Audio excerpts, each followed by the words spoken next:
Hey all, and welcome to the channel. I had something happen during New Year's and had a bit of wisdom that dawned on me afterward.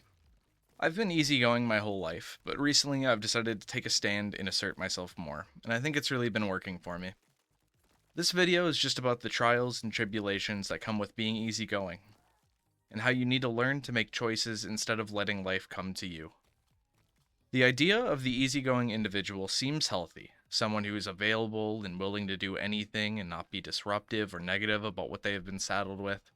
Easygoing people are often seen as low drama, emotionally mature, and chill to be around. It may seem like it takes a certain amount of confidence to maintain this attitude, but in my opinion, this is not a sign of confidence but avoidance. I grew up in an abusive environment, and one way to cope with it was being in the state known as fawning. You become agreeable. You don't push back, you don't assert yourself, and you certainly do not set boundaries. You instead learn to read the room, and like a chameleon, you change yourself to better suit your environment.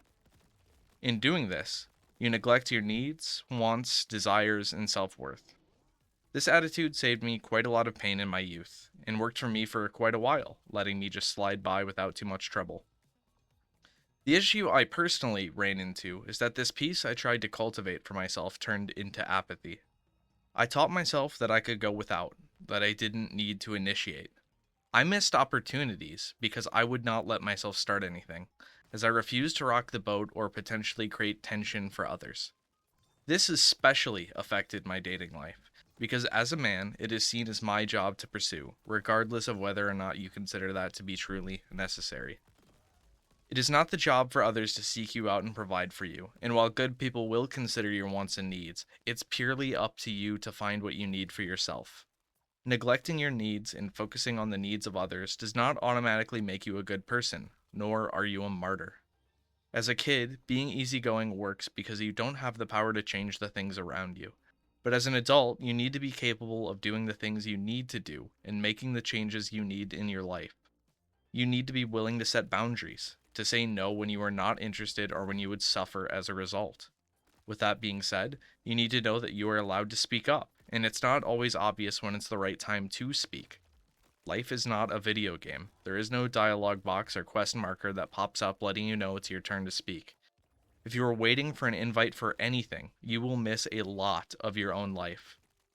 This world rewards risk taking. Not recklessness, but well thought out initiative. You need to be able and willing to disrupt the flow. Growth is not a simple or easy thing. Sometimes life is awkward, uncertain, or uncomfortable.